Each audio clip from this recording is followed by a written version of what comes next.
বৃহস্পতিবার সন্ধ্যা থেকে শুক্রবার শুরু হয়ে যায়। শুক্রবার বা জুমার দিন, এই দিন সম্পর্কে কোরআন এবং হাদিস থেকে ঘেঁটে আমরা 14টা আমলের কথা একটা লম্বা বড় ভিডিওতে বলেছি। আজকে সেখান থেকে আমি সংক্ষেপ করে এই 14টার মধ্যে আবার অতি গুরুত্বপূর্ণ 5টা আমলের কথা বলবো ইনশাআল্লাহ। নাম্বার 1, সবচেয়ে বেশি যেটা করতে হবে পরিমাণে, জুমার দিন জুমার রাত বৃহস্পতিবার সন্ধ্যা থেকে নিয়ে শুক্রবার সন্ধ্যার আগ পর্যন্ত পরিমাণে সবচাইতে বেশি করতে হবে যে আমলটা, সেটা হলো দুরূদ শরীফের আমল। নবী করিম সাল্লাল্লাহু আলাইহি ওয়াসাল্লাম বলেছেন, আকসিরু আলাইয়া মিনাস সালাতি মিন ইয়াউমিল জুমআতি ওয়া লাইলাতিল জুমআহ, তোমরা জুমার দিন এবং জুমার রাতে আমার প্রতি বেশি বেশি দুরূদ পাঠ করবে, দুরূদ প্রেরণ করবে। ফাইন্না সালাতাকুম মা'রুদাতুন আলাই, কারণ তোমরা যে দুরূদ পাঠ করো এটা আমার কাছে পেশ করেন আল্লাহর ফেরেশতারা, এবং রীতিমতো নামধাম সহকারে আল্লাহর একদল ফেরেশতা নিয়োজিত আছে। তারা বলেন, আল্লাহ, হে আল্লাহ রাসূল, আপনার অমুক উম্মত, অমুক অনুসারী, আল্লাহর অমুক বান্দা পৃথিবীর অমুক প্রান্ত থেকে, অমুক দেশ থেকে, অমুকের সন্তান, সে আপনার প্রতি দুরূদ পেশ করেছে জুমার দিনে, জুমার রাতে বা অন্য সময়ে। এটা নবী করিম সাল্লাল্লাহু আলাইহি ওয়াসাল্লামের কাছে রিপোর্ট দেওয়া হয় আল্লাহর নিযুক্ত ফেরেশতাদের মাধ্যমে। এই জন্য শুক্রবার এবং শুক্রবার দিন এবং রাত, অর্থাৎ বৃহস্পতিবার সন্ধ্যা থেকে নিয়ে শুক্রবার সন্ধ্যা পর্যন্ত এই 24 ঘন্টার মধ্যে নবী করিম সাল্লাল্লাহু আলাইহি ওয়াসাল্লামের ভাষ্য খেয়াল করেন, আকসিরু আলাই। ওলামা একরাম জানেন, নবী আলাইহিস সালাম সাধারণত কোনো আমল পরিমাণে বেশি করতে বলতেন না। পরিমাণে বেশি করতে বলার মতো আমল খুব কম ইসলামে। গোটা কোরআন যদি খোলেন আপনি, পরিমাণে অধিক করতে বলা হয়েছে এরকম আমল খুব বেশি পাবেন না। তোমরা বেশি বেশি করে নামাজ পড়ো, বেশি বেশি করে রোজা রাখো, এরকম কথা কোরআন হাদিসে নাই। অবশ্যই একজন ইমানদার 5 ওয়াক্ত ফরজ নামাজের পাশাপাশি অধিক পরিমাণে নফল নামাজও পড়বেন, সেটা ভিন্ন কথা। কিন্তু কোরআনে বেশি পরিমাণে আল্লাহর জিকির করার কথা বলা হয়েছে। আর নবী করিম সাল্লাল্লাহু আলাইহি ওয়াসাল্লাম বৃহস্পতিবার সন্ধ্যা শুরু হলে শুক্রবার সন্ধ্যার আগ পর্যন্ত বেশি পরিমাণে করতে বলেছেন যে কাজটা, সেটা হলো দুরূদ শরীফের আমল। দুরূদের এই আমলটা, এটা করার জন্য আল্লাহ তাআলা এমন সহজ করে দিয়েছেন যে ওযুর প্রয়োজন নাই। আপনার ওযু নাই, তারপর আপনি দুরূদ পাঠ করতে পারবেন। এবং আপনি এই বড় দুরূদ পড়ার মতো সময় নাই, তো আপনি একেবারে সবচেয়ে সংক্ষিপ্ত দুরূদ পড়েন সাল্লাল্লাহু আলাইহি ওয়াসাল্লাম, তাতেও দুরূদ পাঠের সওয়াব পাবেন। আমলটা করবো তো ইনশাআল্লাহ। নাম্বার 1। নাম্বার 2, জুমার দিন উপলক্ষে অন্য যে কোনো দিনের চাইতে জুমার দিন অর্থাৎ শুক্রবারের ফজর নামাজ পুরুষরা মসজিদে জামাতের সাথে পড়বেন। জামাতের সাথে পড়ার নিয়ত করবেন পাক্কা, কারণ অন্য যে কোনো দিনের ফজর নামাজ না, শুধুমাত্র যত নামাজ আছে, নবী করিম সাল্লাল্লাহু আলাইহি ওয়াসাল্লাম বলেছেন, আফদালুস সালাওয়াতে ইনদাল্লাহ, আল্লাহর কাছে দুনিয়ার সব নামাজের মধ্যে 5 ওয়াক্ত সাধারণ নামাজগুলোর মধ্যে সবচেয়ে উত্তম নামাজ হলো সলাতুল ফজরে মাআল জামাআতে ইয়াউমাল জুমআহ, জুমার দিন ফজরের নামাজ জামাতের সাথে আদায় করা হলো যত নামাজ আছে এর মধ্যে সবচেয়ে শ্রেষ্ঠ নামাজ। ভাইরা আমার, প্রত্যেক বৃহস্পতিবার আসলে সন্ধ্যার সময় প্রতিজ্ঞা করব, সপ্তাহের অন্য দিন যদি আমার ত্রুটি বিচ্যুতি হয়ও আমি সেটাকে কারেকশন করার চেষ্টা করব, কিন্তু শুক্রবার ফজরটা পুরুষ হিসাবে আমি জামাতের সাথে পড়বই পড়বো। তার জন্য রাতে আগে আগে শোবো, ডাবল ট্রিপল অ্যালার্ম দিয়ে শোবো, অন্য নামাজি বন্ধুকে বলবো ফোন দিয়ে ডেকে দিবি, একে অন্যের সহযোগিতা করব, কিন্তু ফজরের নামাজ জুমার দিন ছাড়বো না ইনশাআল্লাহ। 3 নম্বর আমল হলো সূরা কাহাফ পড়বো। যারা কোরআন পড়তে পারেন না তারা শুনবেন, আর যারা পড়তে পারেন তারা নিজে পড়বেন।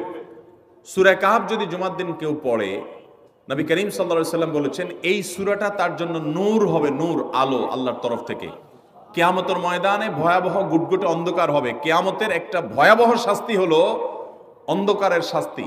ভাইরা আমার, অন্ধকারের শাস্তি মানে এমন ভয়াবহ অন্ধকার হবে যে দুনিয়ার অন্ধকারের সাথে কোনো তুলনাযোগ্য নয়। সেই ভয়াবহ অন্ধকারে কিছু আমল আছে যে আমলগুলো মানুষের ওই অন্ধকারের মধ্যে আলোর কাজ দিবে। এর মধ্যে একটা হলো এই সূরা কাহাফ। অন্য অনেক উলামা ইকরাম বলেছেন এর ব্যাখ্যা হলো সূরা কাহাফ যদি কেউ এক বৃহস্পতিবারে পড়ে, পরের বৃহস্পতিবার পর্যন্ত, এক শুক্রবারে যদি পড়ে, পরের শুক্রবার আগ পর্যন্ত পুরো সপ্তাহব্যাপী তার ভিতরে নূর, ঈমানের নূর, তাকওয়ার নূর, ইলমের নূর, আমলের নূর, ভালো মানুষ হওয়ার নূর তার ভিতরে আল্লাহ তাআলা সৃষ্টি করে দিবেন। তো নবী সাল্লাল্লাহু আলাইহি ওয়াসাল্লাম বলেছেন সূরা কাহাফের প্রথম 10 আয়াত যদি কেউ মুখস্থ করে, তো এই ব্যক্তিকে আল্লাহ রাব্বুল আলামিন এবং যদি তেলাওয়াত করে, এই ব্যক্তিকে আমলের মাধ্যমে দাজ্জালের ফিতনা থেকে আল্লাহ বাঁচিয়ে রাখবেন। অতএব জুমার দিন প্রত্যেক শুক্রবারে সূরা কাহাফ পড়ব তো ইনশাআল্লাহ। 4 নম্বর আমল হলো, দুনিয়াতে যত ফজিলতপূর্ণ আমল আছে এর মধ্যে সবচেয়ে বেশি ফজিলতপূর্ণ আমল এটা। খুব সহজ আমলটা, খুব সহজ। প্রত্যেক শুক্রবার আমরা এটা করতে পারি। জুমার দিন আগে ঘুম থেকে উঠে উত্তম রূপে গোসল করে মসজিদে আগে আগে গিয়ে পায়ে হেঁটে গিয়ে সামনে ইমাম সাহেবের কাছাকাছি গিয়ে বসা, অনর্থক কথা কাজ না করা, তেলাওয়াত জিকির আজকারে মশগুল থেকে নামাজটা পড়ে বের হয়ে আসা, এই কাজ। এই কয়েকটা কাজ যদি করে তাহলে কাজ কয়টা হলো? আগে আগে ঘুম থেকে উঠা, ওই যে ফজর নামাজ জামাতের সাথে পড়া ইত্যাদি, গোসল করা উত্তম রূপে, আর পায়ে হেঁটে মসজিদে যাওয়া, বাহনে না চড়া। 4 নম্বর হলো ইমামের কাছাকাছি গিয়ে বসা, কোনো অনর্থক কাজ না করা। এই 4টা কাজ যদি কেউ জুমার দিনে করে, নবী করিম সাল্লাল্লাহু আলাইহি সাল্লাম বলেছেন ওই ব্যক্তি বাসা থেকে মসজিদ পর্যন্ত যে আসলো, যতগুলো পা ফেলবে, যতগুলো স্টেপ ফেলবে, যতগুলো কদম দিবে, প্রতিটা কদমের বিনিময়ে আল্লাহ রাব্বুল আলামিন তার অ্যাকাউন্টে, তার আমল নামাতে 1 বছর রাত জেগে, সারা রাত জেগে তাহাজ্জুদ নামাজ পড়লে এবং 1 বছর সারা দিন, প্রত্যেকটা দিন পুরা বছর জুড়ে নফল রোজা রাখলে যে পরিমাণ সওয়াব পাইতো, 1 বছর নফল রোজা, 1 বছর রাতভর জেগে তাহাজ্জুদের নামাজ পড়ার সওয়াব মাত্র একটা কদম ফেলার বিনিময়ে দিবেন। চেষ্টা করব না ইনশাআল্লাহ। 5 নম্বর এবং সর্বশেষ আমল হলো, জুমার দিনে একটা সময় আছে দোয়া কবুল হয়। দোয়া কবুলের যে সময়গুলো আছে এর ভিতরে অত্যন্ত ইম্পর্টেন্ট একটা সময় হলো জুমার দিন।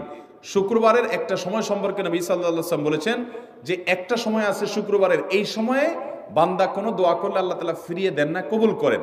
কিন্তু সময়টা যে ঠিক কখন, এটা হাদিসে নবী সাল্লাল্লাহু আলাইহি ওয়াসাল্লাম বলেন নাই, যাতে করে হয়তো আমরা সারা দিনেরই কম বেশি দোয়ার চেষ্টা করি। এই বিষয়ে মুহাদ্দিসগণ, হাদিস বিশ্লেষকগণ, পণ্ডিত ওলামা একরামগণ হাদিসের বিভিন্ন আকার ইঙ্গিতকে গবেষণা করে, অ্যানালাইসিস করে এক একজন এক এক সময়ের কথা বলেছেন। তবে বেশিরভাগ ইমাম, বেশিরভাগ পণ্ডিত ওলামা একরাম, বেশিরভাগ আপনার ইসলামিক স্কলারগণের বক্তব্য হলো যে এই সময়টা হলো জুমার দিনের শেষ প্রহর, আসরের পর থেকে নিয়ে সূর্য ওঠার আগ পর্যন্ত এই সময়টা। আমাদের আল্লাহর দিকে মনোনিবেশ করতে হবে দোয়ার জন্য বেশি বেশি। তাহলে শুক্রবারে 5 নম্বর আমল হলো বেশি বেশি কি করবো? ইনশাআল্লাহ দোয়া, বেশি বেশি দোয়া করবেন, উঠতে বসতে চলতে ফিরতে। বিশেষভাবে সূর্য ডুবার আগের যে সময়টা শুক্রবার, অর্থাৎ দিনের শেষ সময়টা, বিশেষভাবে আল্লাহ তাআলার কাছে দোয়া করব। ঠিক আছে তো ইনশাআল্লাহ? কয়টা আমল বললাম? আমল করবো তো ইনশাআল্লাহ? মনে থাকবো তো ইনশাআল্লাহ? আমরা প্রয়োজনে বাসায় গিয়ে একটা কাগজে নোট করে ফেলবো, লিখে ফেলবো, লিখে এরপরে ওয়ালে টাঙ্গায় দিবেন বাসায় যে জুমার দিন এই 5 কাজ আমি ছাড়বো না। আপনি যদি মনেও না থাকে, আপনার যদি ভুলেও যান, আপনি এই কাগজ আপনাকে মনে করাবে ইনশাআল্লাহ। বাসায় ফ্যামিলির লোকদের সাথে শেয়ার করবেন, জুমার দিন হুজুর বলেছেন, আমি একটু আমার মন থেকে বলি না, এগুলো সব কোরআন হাদিসের কথা বলেছি আপনাদেরকে। কোরআন হাদিসের আলোকে 5টা আমলের কথা বলেছেন, বিশেষভাবে জুমার দিন আমি 5টা আমল করবই করব।